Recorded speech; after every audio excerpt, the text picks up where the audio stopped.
লন্ডনে অনুষ্ঠিত হয়েছে Commonwealth trade and business summit.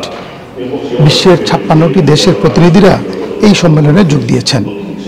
56 দেশ থেকে ইন্ডিভিজুয়ালি অনেক minister, head of state, lords, MPs, আমাদের ট্রেড মিনিস্টার ইংল্যান্ডের সবাই আজকে কিন্তু এখানে আসছে যে আমাদের ট্রেড সেলিব্রেশন করার জন্য। আর it's very important they bring the investor, bankers, industrialist all together in the one under roof in Mansion House today. বাংলাদেশের ব্যবসার কী ধরনের অপরচুনিটি রয়েছে সেটি কিভাবে ছড়িয়ে দেওয়া যায় সে নিয়েও এই কনফারেন্সে আলোচনা করা হয়েছে। কমনওয়েলথ কান্ট্রিজের সাথে বাংলাদেশের যেই আপনার ট্রেড ফ্যাসিলিটিস ক্রিয়েট করার যে সম্ভাবনা ভবিষ্যতে হচ্ছে, সেই দিকে কিন্তু কমনওয়েলথের একটা আপনার প্রাউড মেম্বার হিসেবে বাংলাদেশে আমরা ভবিষ্যতে অপরচুনিটিস দেখছি।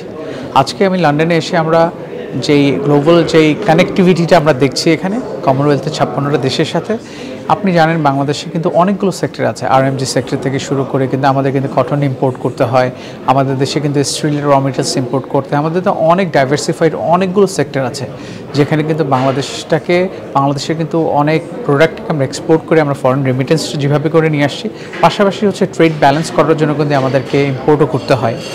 সো বাংলাদেশের ক্ষেত্রে সবচেয়ে বড় ইম্পর্টেন্ট দিকটা হবে হচ্ছে যে আমাদের দেশে কিছু কিছু সেক্টর ওভার ক্যাপাসিটি আছে, যেই পণ্যগুলোকে আমরা যদি ইন্টারন্যাশনাল যেরকম কমনওয়েলথ কান্ট্রিজে এক্সপোর্ট করে যদি আমরা ফরেন রেমিটেন্স কিন্তু অ্যাচিভ করার মতো সম্ভাবনা তৈরি করা যাবে সামনে।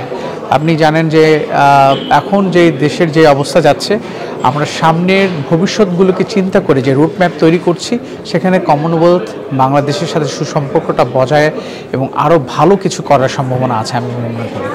কমনওয়েলথ এন্টারপ্রাইজ অ্যান্ড ইনভেস্টমেন্ট কাউন্সিলের চেয়ারম্যান লর্ড মার্টিন 18 মাস আগে 300 ব্যবসায়ী ডেলিগেট নিয়ে বাংলাদেশে গিয়েছিলেন।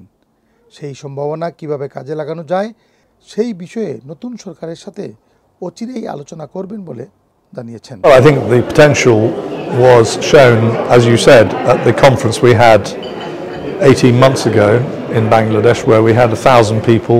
300 people came with me from across the Commonwealth, ministers, business people, to the event because there was great interest in Bangladesh. Clearly Bangladesh has gone through quite a considerable change in terms of government.